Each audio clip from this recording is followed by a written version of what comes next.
ప్రభునందు ప్రియులారా, మనము జకర్యా గ్రంథం 14వ అధ్యాయం అనగా జకర్యా గ్రంథానికి ఆఖరు పుస్తకం. ఆఖరు అధ్యాయం.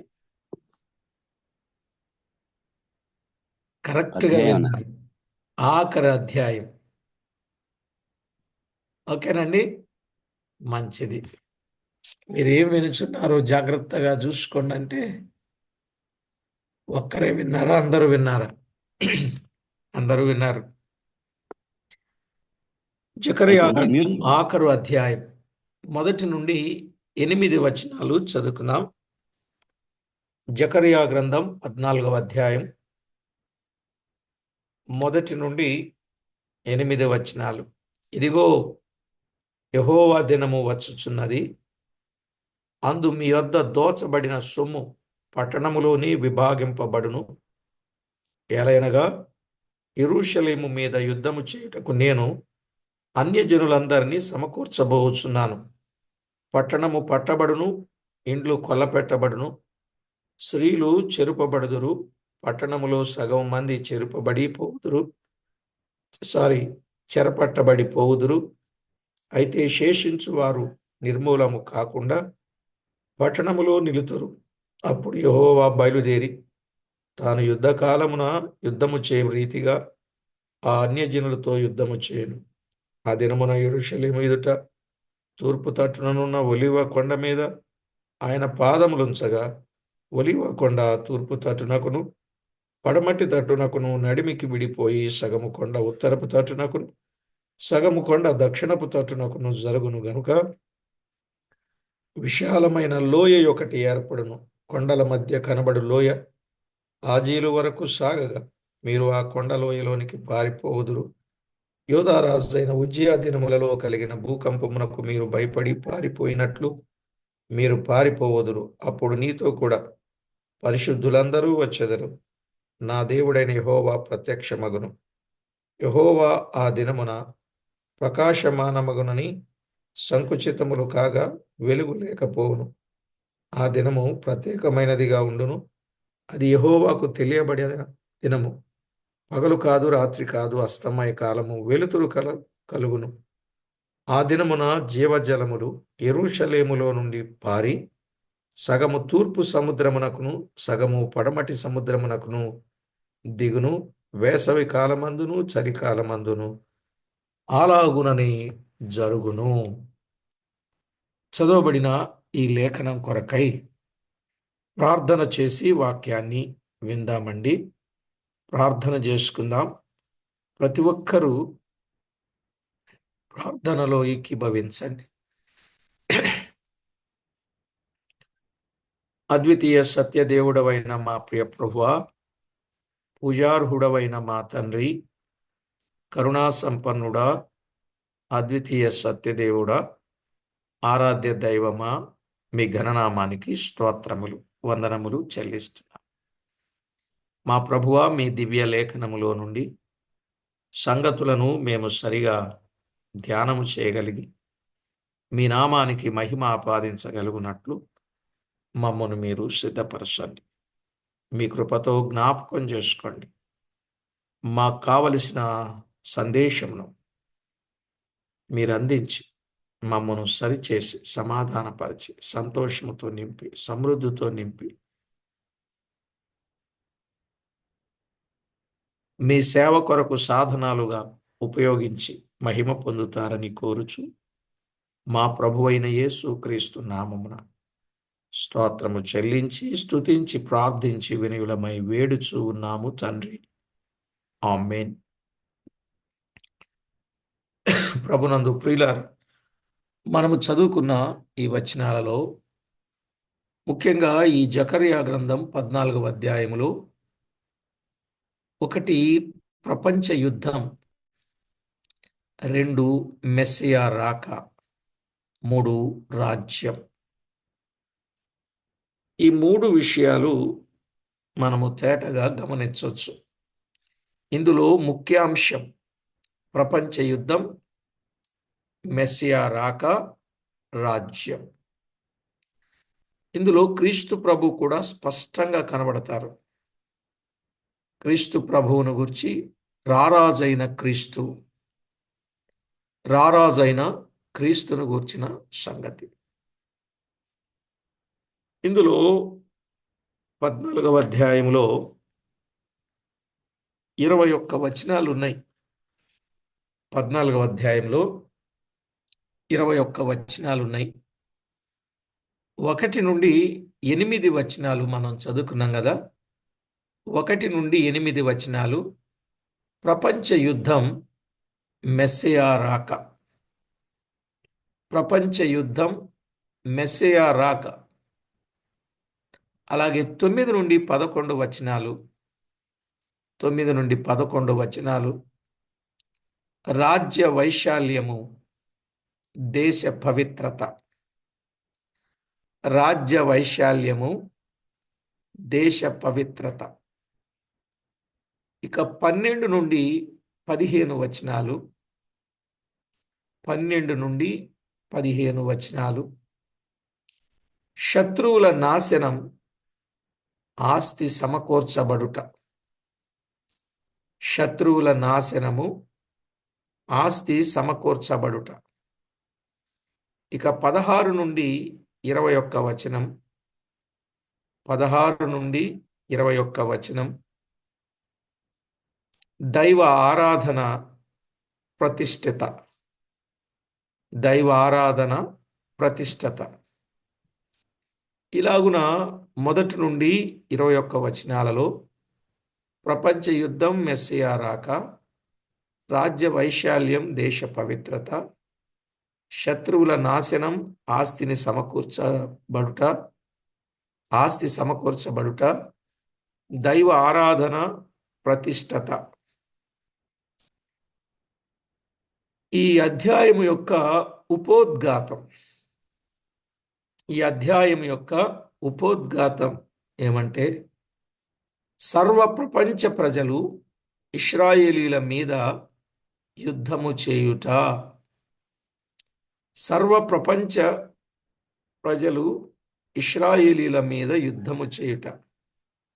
ఆ సమయములో మెస్సియా వచ్చి శత్రువులను నాశనము చేసి, ఆ సమయములో మెస్సియా వచ్చి శత్రువులను నాశనము చేసి ఇశ్రాయేలీలను రక్షించి సర్వలోకమును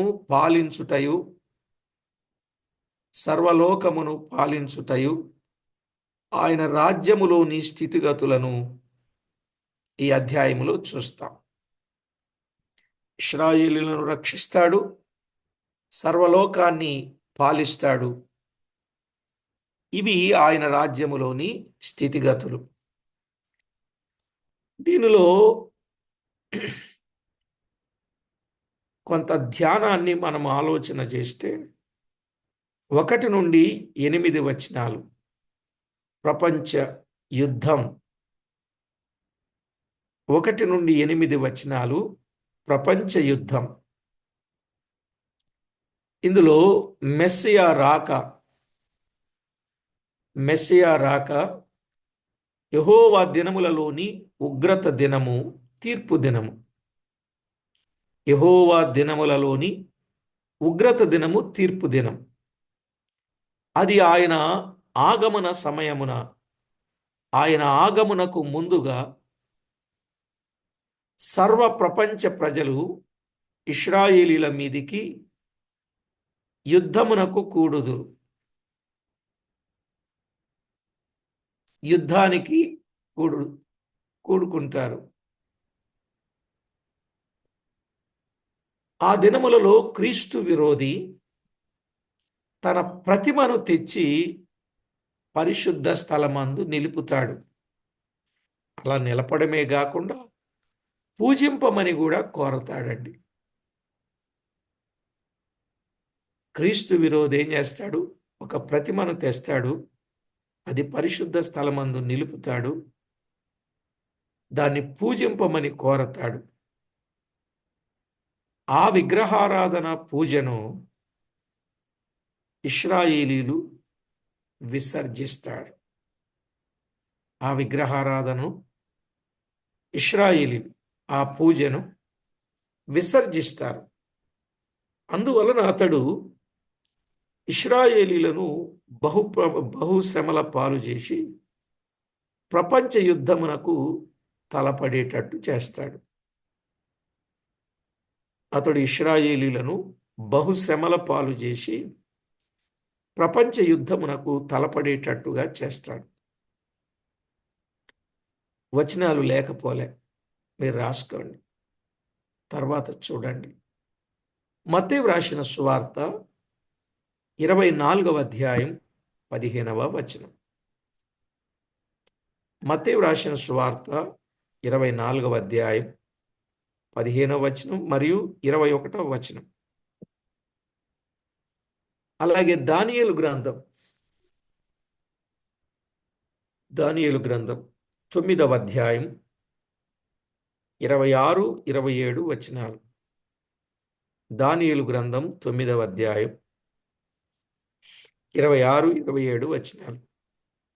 అలాగే 7వ అధ్యాయం 26వ వచనం. 7వ అధ్యాయం 26వ వచనం. ప్రియులారా, దేవుని వాక్యంలో వ్రాయబడినట్లుగా మనము ఈ సంగతులను గమనిస్తాం. ఆ సమయంలో సాతాను, అబద్ధ ప్రవక్త కూడా యుద్ధమునకు ముఖ్యులయుండి హర్మగిద్దోననే స్థలానికి రాజులందరినీ పోగు చేస్తాడు. అర్థమైందండి? సాతాను, అబద్ధ ప్రవక్త కూడా యుద్ధానికి ముఖ్యులు. హర్మగిద్దోను స్థలమునకు రాజులందరినీ పోగు చేయుదురు. ప్రకటన గ్రంథం 12వ అధ్యాయం. ప్రకటన గ్రంథం 12వ అధ్యాయం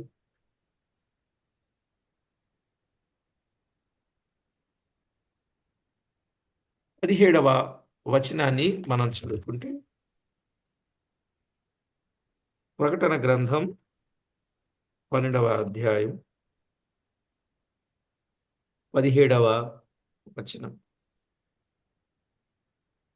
అందుచేత ఆ ఘట సర్పము ఆగ్రహము తెచ్చుకొని దేవుని ఆజ్ఞలు గైకొనుచు యేసును గూర్చి సాక్ష్యమిచ్చుచు ఉన్నవారైన ఆమె సంతానములోని శేషించిన వారితో యుద్ధము చేయుటకై బయలు వెడలి సముద్ర తీరమున నిలిచెను అని చూస్తున్నాం. ప్రియులారా, తేటగా గమనించండి. దైవ గ్రంథములో వ్రాయబడిన మాట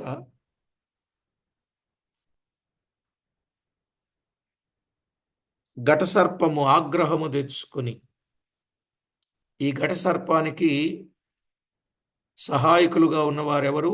సాతాను, అబద్ధ ప్రవక్త. వీరు కూడా ముఖ్యులు అని చెప్పుకున్నాం. అంటే అపవాది త్రిత్వము కలిగిన వాడుగా ఉన్నట్టు చూస్తాం. దేవుని ఆజ్ఞలు గైకొని యేసుక్రీస్తును గురించిన సాక్ష్యాన్ని చెప్పుచున్న వారిని శేషించిన వారిలో యుద్ధము చేయుటకై బయలు వెడలి సముద్ర తీరమున నిలిచెను అని చూస్తాం. ఇక 16వ అధ్యాయం 13 నుండి 16వ అధ్యాయం 13 నుండి 15 వచనాలు. ప్రకటన గ్రంథం 13 నుండి 15 వచనాలు, 16వ అధ్యాయం. మరియు ఆ ఘట సర్పము నోట నుండి, క్రూర మృగము నోట నుండి, అబద్ధ ప్రవక్త నోట నుండి కప్పల వంటి 3 అపవిత్రాత్మలు బయలు వెడలుగా చూచి తిని, అవి సూచనలు చేయునట్టి దయ్యముల ఆత్మలే. అవి సర్వాధికారి అయిన దేవుని మహాదినమున జరుగు యుద్ధమునకు లోకమంతట ఉన్న రాజులను పోగు చేయవలెనని వారి యొద్దకు బయలు వెళ్ళి వారి యొద్దకు బయలు వెళ్ళి హెబ్రీ భాషలో హర్మిగిద్దోనను చోటునకు వారిని పోగు చేసెను.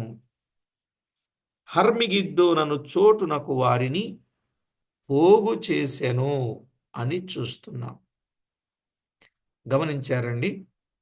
సాతాను అబద్ధ ప్రవక్త కూడా యుద్ధమునకు ముఖ్యులండి హర్మిగిద్దోనను స్థలమునకు రాజులందరినీ పోగు చేస్తున్నట్టు చూస్తాం. ఆ సమయమందు దేవుడు కూడా ఆయన సంకల్పము కొనసాగించు నిమిత్తము సమస్త జనులను యెరూషలేం మీదికి సమకూరుస్తాడు. అప్పుడే జరిగే యుద్ధం అది ఘోరమైన యుద్ధం. అప్పుడు జరిగే యుద్ధం ఘోరమైన యుద్ధం. ఆ సమయంలో ఇశ్రాయేలీలు బహుశ్రమల పాలవుతారు. చాలా శ్రమలు పడతారు. ఆ టైంలో యెరూషలేము పట్టుబడి ఇండ్లు కొల్లగొట్టబెడతాయి. పట్టుబడి ఇండ్లు కొల్లగొట్టబడతాయి. అయినను ఇశ్రాయేలీలలో భక్తిగల శేషము కాపాడబడతారు. ఇశ్రాయేలీలలో భక్తిగల శేషమును కాపాడబడతారు అనడానికి మీరు యెషయా గ్రంథం 10వ అధ్యాయం యెషయా గ్రంథం 10వ అధ్యాయం 20 నుండి 22 వచనాలు. 20 నుండి 22 వచనం. ఆ దినమున ఇశ్రాయేలు శేషమును యాకోబు కుటుంబీకులలో తప్పించుకొనిన వారును తమ్మును హతము చేసిన వానిని ఇకను ఆశ్రయింపక సత్యమును బట్టి ఇశ్రాయేలీయుల పరిశుద్ధ దేవుడైన యెహోవాను నిజముగా ఆశ్రయించెదరు. అంతకుముందేదో ఆశ్రయించారు కానీ ఆపద కొరకు ఆశ్రయించారు. ఇప్పుడు నిజముగా ఆశ్రయించెదరు. శేషము తిరుగును. యాకోబు శేషము బలవంతుడగు దేవుని వైపు తిరుగును. నీచనులైన ఇశ్రాయేలు సముద్రపు ఇసుక వలె ఉండినను దానిలో శేషమే తిరుగును. సమూల నాశనము నిర్ణయింపబడిను. నీతి ప్రవాహము వలె వచ్చును అన్నాడు. చూశారా? చాలా మంది ఉన్నప్పటికీ శేషం మాత్రమే దేవుని వైపు తిరుగుతారు అని దైవ గ్రంథంలో మనము చూస్తున్నాం. మరొక వచనాన్ని కూడా మనము చదువుకున్నట్లయితే జెఫన్యా గ్రంథం 3వ అధ్యాయం 13వ వచనం. జెఫన్యా గ్రంథం 3వ అధ్యాయం 13. ఇశ్రాయేలీయులలో మిగిలిన వారు పాపము చేయరు, అబద్ధమాడరు, కపటములాడు నాలుక వారి నోట నుండదు. వారు ఎవరి భయము లేకుండా విశ్రాంతి గలవారై అన్నపానములు పుచ్చుకొందురు. వీరండి ఇశ్రాయేలీలలో మిగిలినవారు. అట్టి శేషము మెస్సియాకు మొర్ర పెడతారు. ఆ శేషం ఆయనకు మొర్ర పెడతారు. అదే కదా మనము జకర్యా గ్రంథం 3వ అధ్యాయం 9వ వచనంలో, జకర్యా గ్రంథం 13వ అధ్యాయం 9వ వచనం. ఆ 3వ భాగమును నేను అగ్నిలో నుండి వెండిని తీసి శుద్ధపరచినట్లు శుద్ధపరతును, బంగారమును శోధించునట్లు వారిని శోధింతును. వారు నా నామమును బట్టి మొర్రపెట్టగా నేను వారి మొరను ఆలకింతును. వీరు నా జనులని నేను చెప్పుదును, యెహోవా మా దేవుడని వారు చెప్పుదురు.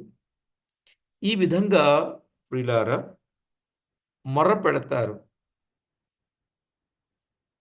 ఆయన వారి మొర్ర ఆలకించి అప్పుడు యుద్ధ వీరుడుగా దిగి వస్తాడు. ఇది ఒకటి.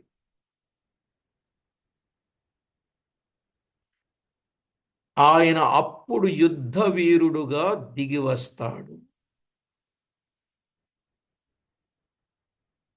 అర్థమైందండి? అప్పుడు దిగి వస్తాడు ఆయన. రెండు, ఆయనతో పరిశుద్ధులు. పరిశుద్ధులంటే ఎవరు? సంఘం. పరిశుద్ధులంటే సంఘము కూడా దిగి వస్తారు. అర్థమైందండి? ఆయనతో కూడా పరిశుద్ధులు, సంఘము దిగి వస్తాడు. ఆయన దిగి వస్తాడు. ఒకటి, ఆయన యుద్ధ వీరుడుగా దిగి వస్తాడు. రెండు, ఆయన పరిశుద్ధులు, సంఘము దిగి వస్తారు. మూడు, సంఘము దిగి వస్తారు. ప్రకటన గ్రంథం 19వ అధ్యాయం 11 నుండి 16 వచనాలు చదువుకోవాలి.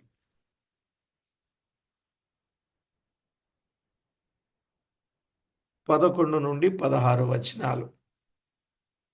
మరియు పరలోకము తెరవబడి ఉండుట చూచితిని. అప్పుడిదిగో తెల్లని గుర్రం ఒకటి కనబడెను. దాని మీద కూర్చుండి ఉన్నవాడు నమ్మకమైన వాడును సత్యవంతుడును అను నామము గలవాడు. ఆయన నీతిని బట్టి విమర్శ చేయుచు యుద్ధము జరిగించుచున్నాడు. ఆయన నేత్రములు అగ్నిజ్వాల వంటివి. ఆయన శిరస్సు మీద అనేక కిరీటములుండెను. వ్రాయబడిన యొక్క నామము ఆయనకు కలదు. అది ఆయనకే గాని మరి ఎవరికి తెలియదు. రక్తములో ముంచబడిన వస్త్రములు ఆయన ధరించుకొని ఉండెను. మరియు దేవుని వాక్యము అను నామము ఆయనకు పెట్టబడి ఉన్నది. పరలోకమందున్న సేనలు శుభ్రమైన తెల్లని నారబట్టలు ధరించుకొని తెల్లని గుర్రములెక్కి ఆయనను వెంబడించుచుండిరి. చూసారా? పరలోకమందున్న సేనలు శుభ్రమైన తెల్లని నారబట్టలు ధరించుకొని తెల్లని గుర్రములెక్కి ఆయనను వెంబడించుచుండిరి. జనములను కొట్టుటకై ఆయన నోట నుండి వాడిగల ఖడ్గము బయలు వెడలుచున్నది. ఆయన ఇనుప దండముతో వారిని ఏలును. ఆయనే సర్వాధికారియగు దేవుని తీక్షణమైన ఉగ్రతను మద్యపు తొట్టి త్రొక్కును. రాజులకు రాజును ప్రభువులకు ప్రభువును అను నామము ఆయన వస్త్రము మీదను తొడ మీదను వ్రాయబడి ఉన్నది. చూసారా? పరలోకపు సేన, పరిశుద్ధులు. యూదా రాసిన పత్రికలో ఆయనతో ఎవరొస్తారో చెప్పాడు. 14-15 వచనాలలో 15వ వచనం చివరిలో చూడండి. ప్రభు తన వేవేల పరిశుద్ధుల పరివారముతో వచ్చెను. ఎవరితోనండి? ప్రభువు తన వేవేల పరిశుద్ధుల పరివారం అంటే అది సంఘం, పరలోకపు సేనతో ఆయన దిగి వస్తాడు. యుద్ధానికి పోగు చేసిన సమయములో దిగి వస్తాడు. తెస్సలోనికలకు రాసిన 2వ పత్రిక 1వ అధ్యాయం. తెస్సలోనికలకు రాసిన 2వ పత్రిక 1వ అధ్యాయం 6వ వచనం చదువుకుందాం. ప్రభువైన యేసు తన ప్రభావము కనపరచు దూతలతో కూడా, తన ప్రభావమును కనపరచు దూతలతో కూడా వస్తాడు. ఇక్కడ 4 వర్గాల వారు కనబడుతున్నారు. ఏమండి, విన్నారా? 1, ఆయన యుద్ధ వీరుడుగా వస్తున్నాడు. 2, పరిశుద్ధులు, సంఘము ఆయనతో వస్తున్నారు. 3, పరలోకపు సేన ఆయనతో వస్తున్నారు. 4, దూతలు ఆయనతో కూడా వస్తున్నారు. వెరీ క్లియర్ అండి. రేపు ఆయనతో ఎవరెవరు వస్తారు? ఇది రెండవ రాకడలో, రెండవ అంచెలో బహిరంగ రాకడ కొరకు వచ్చేటప్పుడు జరిగే పరిచర్య ఇది. ఆయనతో వచ్చేవారు. నేను ప్రకటన గ్రంథం చెప్పేటప్పుడు కొన్ని విషయాలు చెప్పాను. రెండవ రాకడ చెప్పేటప్పుడు చాలా వివరంగా చెప్పాను ఆ సంగతి. మొదటి అంచెలో 7 ప్రశ్నలు జవాబులు. రెండవ అంచెలో 7 ప్రశ్నలు జవాబులు చెప్పానండి, గుర్తుందా? మీరు రాసుకున్నారా? రెండవ రాకడను గురించిన అవగాహన చాలా మందికి తెలియదు. యేసు ప్రభు వస్తాడంతే, కానీ ఎప్పుడు ఎక్కడికి వస్తాడు? బైబిల్ గ్రంథం ఎంత వివరంగా, చాలా స్పష్టంగా రెండవ రాకడను గూర్చిన మర్మం చాలా వివరంగా దేవుడు తెలియచేశాడు. దేవునికి స్తోత్రం. దాదాపు రెండవ రాకడ కొరకు 104 ప్రసంగాలు మన యూట్యూబ్లో ఉన్నాయి. ఒకవేళ కావలసిన వారు అడగండి, 104 ప్రసంగాలు ఒక్కసారి పంపిస్తాను మీకు. మీకు వీలైనప్పుడల్లా చక్కగా వాటిని విని నోట్బుక్లో రాసుకొని మేలు పొందాలని, ఆ సంగతులు ఇతరులకు మీరు కూడా తెలియచేయాలని. ఎందుకంటే బైబిల్ని మనం సరిగా అర్థం చేసుకోకపోతే నష్టపోతాం. వారు వీరు చెప్పే మాటలు మనం వినొద్దు. లేఖనాల ఆధారంగా ప్రతీది మనము ఆలోచన చేసుకుని మనం ముందుకు వెళ్ళాలి. అంతేనండి? అంతేనండి? కొంచెం తలో బుర్రో చెయ్యో ఏదో ఒకటి. అంతేనండి? మంచిది. ఎందుకంటే ఈవేళ నానా బోధలు ఉన్నాయి, నానా బాధలు ఉన్నాయి. అవునా? నానా బోధలు, నానా బాధలు. నిజమండి. ఏది నమ్మాలో తెలియదు, ఎవరు నమ్మాలో తెలియదు. వాళ్ళు ఇది రైట్ అంటారు, అది రైట్ అంటారు. ఏది రైటో తెలియదు మనకి. చాలాసార్లు కన్ఫ్యూజ్ అయిపోతాం. అవును కదా? మొన్న ఒక ఆయన అయితే చాలా బహిరంగంగా డైరెక్ట్గా బైబిల్లో ఉన్న విషయాన్ని బైబిల్లో లేదని బహిరంగంగా చెప్తున్నాడు. ఆ మాటలు వింటున్నంతసేపు బా నిజమేరా, ఇతను చెప్పేది రైట్ రా అన్నట్టుందండి. నేనే కాసేపటిదాకా తేరుకోలేకపోయాను, అంత బాగా చెప్పాడు. ఆ మాటలు వింటా ఉండేసరికి వా ఏం చెప్తున్నాడు రా అనిపించింది నాకే. చాలా బాగా చెప్తున్నాడు అనుకుని కొంత దూరం అలాగ ప్రయాణం చేశాను. ప్రయాణం చేసేసరికి ఒక విషయం చెప్పేసరికి ఏంటిది ఇలాగుంది, మళ్ళీ మీరు అందరు అనుకుంటారు ఇదే అని, ఇది కాదు అని బలంగా.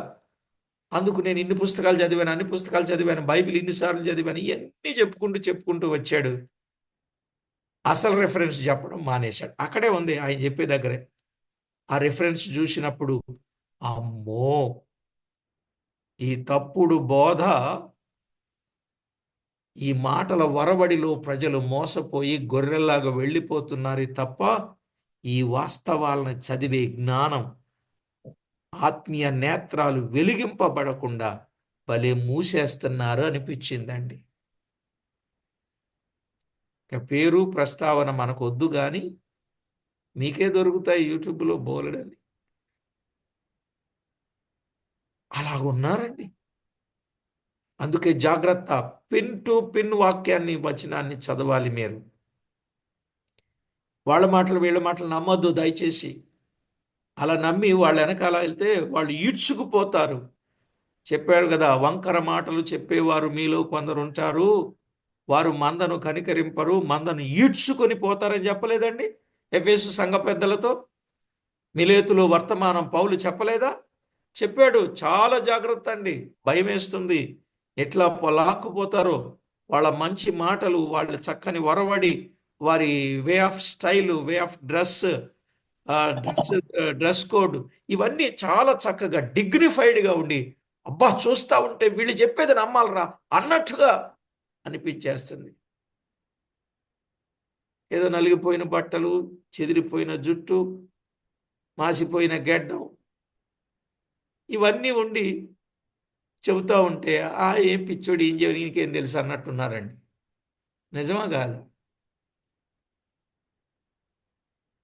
కొంచెం ఊ అనండి, లేదంటే ఊ ఊ అనండి. నిజమండి. నేను చూస్తున్నా, చాలా మందిని చూస్తున్నా. అంటే ఈవేళ మనుషులను ఆకర్షింపజేయడానికి ఎలాంటి రంగులు వాడాలో అలాంటి రంగులన్నీ వాడేస్తున్నారండి, వాళ్ళ ట్రాప్లో పడేసుకోవడానికి. జాగ్రత్త, నేను వాళ్ళని అనాలని కాదు నా ఉద్దేశం. తప్పుడు బోధ ఈవేళ పెచ్చు పెరిగిపోయింది, బాగా విపరీతంగా పెచ్చు పెరిగిపోయిందండి. ప్రభు అన్నట్టు, నేను వచ్చినప్పుడు భూమి మీద విశ్వాసమును కనుగొందునా అన్నారు ప్రభు. ఒకవేళ నిజమేనేమో, విశ్వాసులు ఉంటారా, విశ్వాసము కలిగిన వారు ఉంటారా అనే భయం కనబడుతున్న రోజులు ఇవి. సరేలేండి, విషయం ఏంటంటే రేపు ప్రభుతో వచ్చేవారు కదా. ప్రభు యుద్ధవీరుడుగా వస్తాడు, సంఘం ఆయనతో వస్తారు, పరలోకపు సేన ఆయనతో వస్తారు, దూతలు ఆయనతో వస్తారు. ఆయన ఎక్కడికి వస్తారు? ఆయన ఒలీవ కొండ మీదికే వస్తారు. మనం చదువుకున్నాం కదండి జకరియా గ్రంథం. ఆయన ఎక్కడికి వస్తారు? ఒలీవ కొండ మీదికే. ఎందుకని ఒలీవ కొండ మీదికి వస్తాడు ఆయన? మీరు చెప్పాలి. ఎక్కడికి వస్తాడు? 14వ అధ్యాయం 4వ వచనం. అప్పుడు యెహోవా బయలుదేరి తాను యుద్ధకాలమున యుద్ధము చేయు రీతిగా అన్యులతో యుద్ధము చేయునని 3వ వచనం. ఆ దినమున యెరూషలేము ఎదుట తూర్పు తట్టునున్న ఒలీవా కొండ మీద ఆయన పాదములుంచగా. ఎక్కడికి వస్తాడు ఆయన? ఒలీవా కొండ మీదికి వస్తాడు. ఒలీవా కొండ మీదికి ఎందుకు వస్తాడు? ఆయన ఎక్కడి నుంచి వెళ్ళాడు? ఆయన ఒలీవ కొండ మీద నుండే వెళ్ళాడు. అవునండి, ఒలీవ కొండ మీద నుండే వెళ్ళాడు. ఇప్పుడు ఆయన వచ్చేది కూడా ఒలీవ కొండ మీదికే ఆయన వస్తాడు. ఒలీవ కొండ మీదికే ఆయన వస్తాడు. ఆ మాటలు మనము చూస్తాం. ఏ రీతిగా వెళ్ళాడో ఆ రీతిగానే వస్తాడు. మేఘముల మీద వెళ్ళాడు, మేఘముల మీద వస్తాడు. ఆశీర్వదించుచు వెళ్ళాడు, ఆశీర్వదించుచు వస్తాడు. అపొస్తలుల కార్యాలు 1వ అధ్యాయం 12వ వచనం. అప్పుడు వారు ఒలీవల వనబడిన కొండ నుండి యెరూషలేమునకు తిరిగి వెళ్ళిరి. ఆ పైనంతా చూస్తే వారు ఆ కొండ మీద ఉన్నారు. యేసు ప్రభు ఆ కొండ మీద నుండి పైకి వెళ్ళారు. ఇప్పుడు ఆ కొండ నుండి వీళ్ళు కూడా దిగి వెళ్ళిపోయారు. ఒలీవల కొండ నుండి వెళ్ళాడు. మరి ఒలీవల కొండ మీదికి వస్తాడు అంటే భూమి మీదికి ఆయన వస్తాడు. ఆ మాట హెబ్రీ పత్రికలో కూడా రాయబడింది. హెబ్రీలకు రాసిన పత్రికలో భూమి మీదికి వచ్చును అని వ్రాయబడింది. హెబ్రీ పత్రిక 1వ అధ్యాయం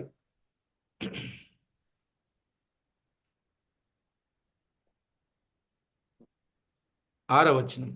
హెబ్రీ పత్రిక 1వ అధ్యాయం 6వ వచనం. మరియు ఆయన భూలోకమునకు ఆది సంభూతిని మరలా రప్పించినప్పుడు దేవుని దూతలందరూ ఆయనకు నమస్కారము చేయవలనని చెప్పుచున్నాడు.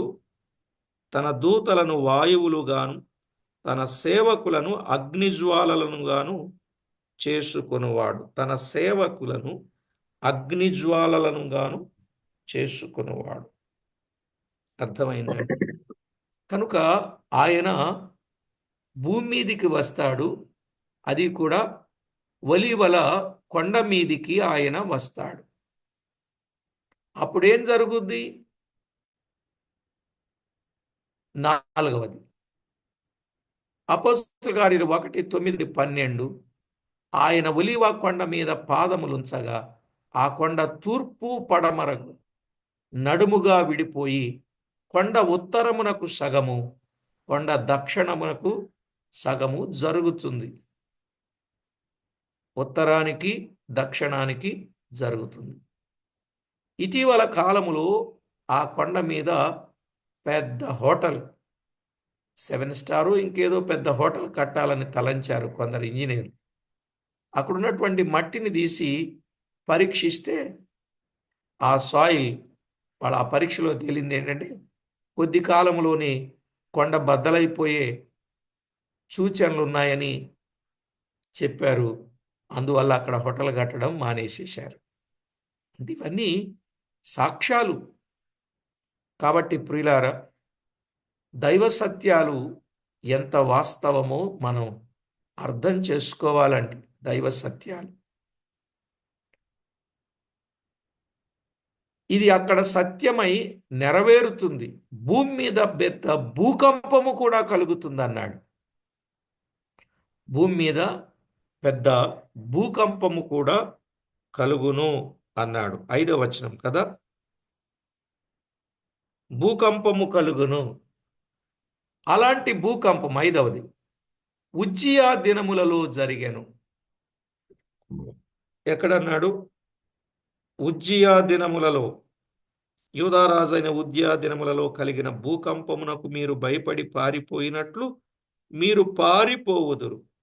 అప్పుడు నీతో కూడా పరిశుద్ధులందరూ వచ్చెదరు. నా దేవుడైన యెహోవా ప్రత్యక్షమగును. ప్రత్యక్షమవుతాడు. భూకంపము ఉజ్జియా దినములలో జరిగింది. అప్పుడు ఒక పెద్ద లోయ ఏర్పడింది.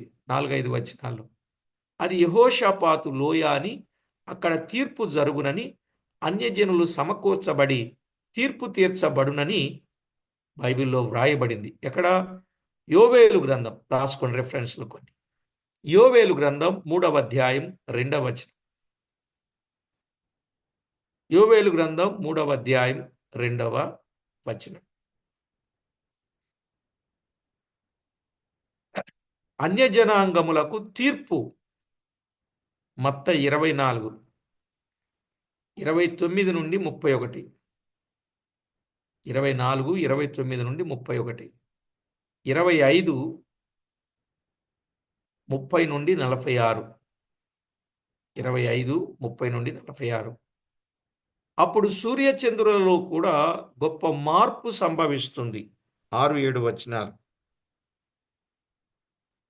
సూర్యచంద్రులలో ఏమొస్తుంది? గొప్ప మార్పు వస్తుంది. 6-7 వచనాలు. అలాగే యోవేలు గ్రంథం 3:15. యోవేలు గ్రంథం 3:15. అలాగే 2వ అధ్యాయం 30-31 యోవేలు 2:30-31. ప్రకటన 6:12 నుండి 17. ప్రకటన 6:12 నుండి 17.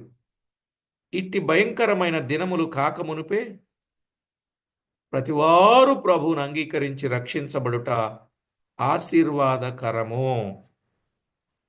మరి రక్షించబడ్డారా లేదా? రాకడకు రెడీగా ఉన్నారా లేదా? మిమ్మల్ని మీరే పరీక్ష చేసుకొనండి. ఇది 1 నుండి 8 వచనాలలో జరిగిన సంగతి. మిగిలిన సంగతులు తర్వాత పాఠంలో విందాం. ప్రభు రాక ఖాయమండి. ఆయన వచ్చినప్పుడు ఎత్తబడే గుంపులో ఉండాలని ప్రేమతో మనవి చేస్తున్నాను. పరిశుద్ధుడవైన మా తండ్రి, పరమందు ఆసీనుడవైన దేవ, మీ ఘననామానికి వందనములు. విన్న మాటలు అందరి హృదయాలలో ఫలింపజేసి మీ నామమునకు మహిమ ఆపాదించుకొనమని తోడయుండి కాపాడమని కోరుచు మా ప్రాణనాథుడు, ప్రియుడు, మా రక్షకుడైన యేసుక్రీస్తు నామమున వేడుచూ ఉన్నాము తండ్రి. ఆమేన్.